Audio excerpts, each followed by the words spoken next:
This first poem is about the sun. Heat.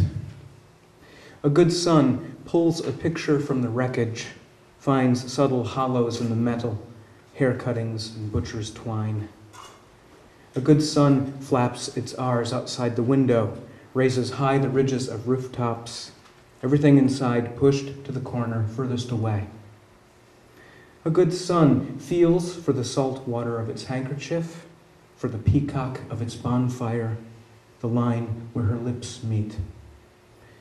A good sun notes the vacancy of the dental chair, the moon's plaster teeth snapping like neon, the palm of its white drum. A good sun gathers leaves at night, murmurs blankets of snow, faint light cusping the ghostweed. A good sun, when it hears what we've done, pushes down her feet. Antigone sequence at Colonus. The Greek girl keeps pigeons over her father's tiny blue screens. It carry old Swellfoot's pain. Between the cage's wire grates, it young eat the head off it. The Greek girl, eyes crowded, leaves her father. Unqualitied, he hand guesses the change. Old cane tap scald its soft parts. Pushed out little bluish knots of cry. It eat the head off it young. It don't quiet forever.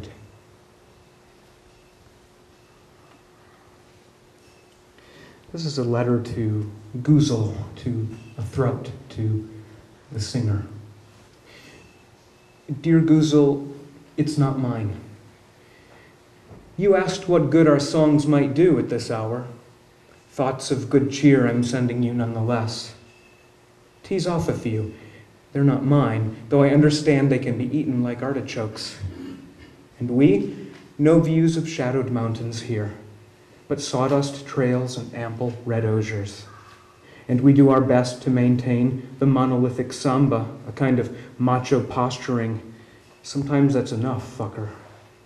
When you wrote Last Straw, I thought Last Things, and what my dictionary says about casual hairdos and handsome shoes, but they didn't last. I thought this might be of some importance. With this unseasonable warmth comes the inevitable meltwater, measuring its way in seeps through the basement mortar. The hour, dear Guzel, isn't ours. This hasn't started off well at all.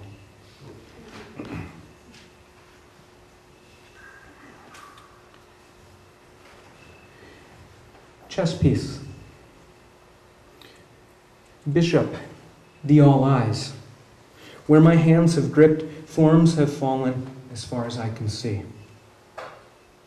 Pawn, foot soldier, pedal, penniless. Marched into the light for fingering the poor box. We who are not the angels, but the salts for their pain, freeze. King, offspring of the people. Kin, gene, generate, gonorrhea. Amnesiac kinsphere flickers through the light and the dark of me, the walking cenotaph. Mate, matador, meat, check, the king is dead. We feel for our wife in the dark. On our nightstand, the whiskey slowly consumes the ice. On the buses, the stilled things start upright in their seats. I don't know where this poem came from. I think I must have smelled something, and it reminded me of a Methodist thrift sale, a United Methodist Women's thrift sale. So this is what happened. The Methodists' rockets-controlled explosion, and you. Tried solving it at the church bazaar. Salt glows from the remnants. Leave-taking, purpled with the desire to touch, I do. Muddy cumin of damp wood in the gym alcove. Scratchy frou-frou in a muddle of fug. Would you do me a blurb right here? All these mysterious houses graved out in bright latex red. a humanizing, a twin. A twin could speak at birth. There was drinking, singing, some pride. Put this someplace private, gunny sack with a glint figuring shadows. Unearthing hellos, meat pies, primo thrift sales, all good children, 10, 9, 8, 7. Letter from Kabul. This is a poem about a bomb called the Daisy Cutter. It's filled with, I believe, 15,000 pounds of powdered aluminum, and it makes a big noise and destroys everything in a large territory. After I'd written it, I'd found out, I didn't realize this, I used the word meter in the poem, and I was referencing poetic meter, but someone had told me that there is actually, that the triggering device on the nose of this bomb is about 1 meter in length, so that it will blow up in the air and cause even greater destruction. Letter from Kabul. Dear friend, I have to do with death. Mostly I write from here. Star-bright fever we call Daisy Cutter. 15,000 pounds of pure sound caught up in the meter. Sings toward the feverish blades. And grass eyes blink out all over. Good night to whomever. Ignite. Cool. A good moon begs of children from pillow to pillow, housling fingers in their sleep, does not lessen the horror. A good moon wanders across fields to steal turnips. Intimate linens of burden, the starving chew at its fabric. A good moon chalks the apple and causes the cat to leap.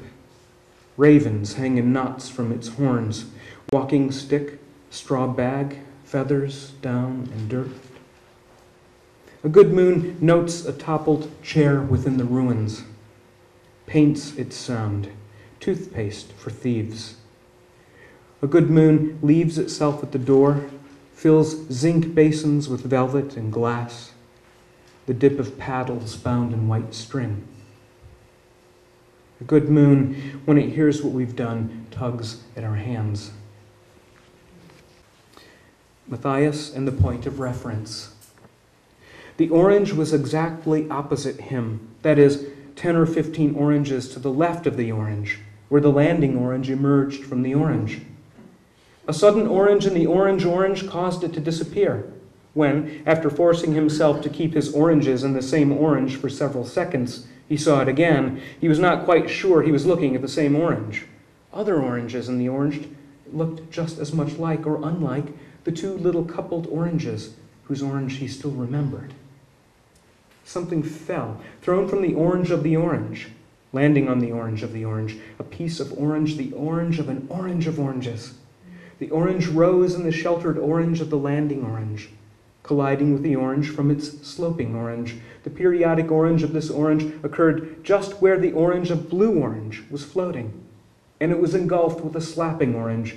Some drops of orange were splattered against the orange, just as a more powerful orange of orange again submerged the oranges of orange and reached as far as the orange in the orange. Trailing long oranges down the orange. In the bright orange, the little orange reflected the orange.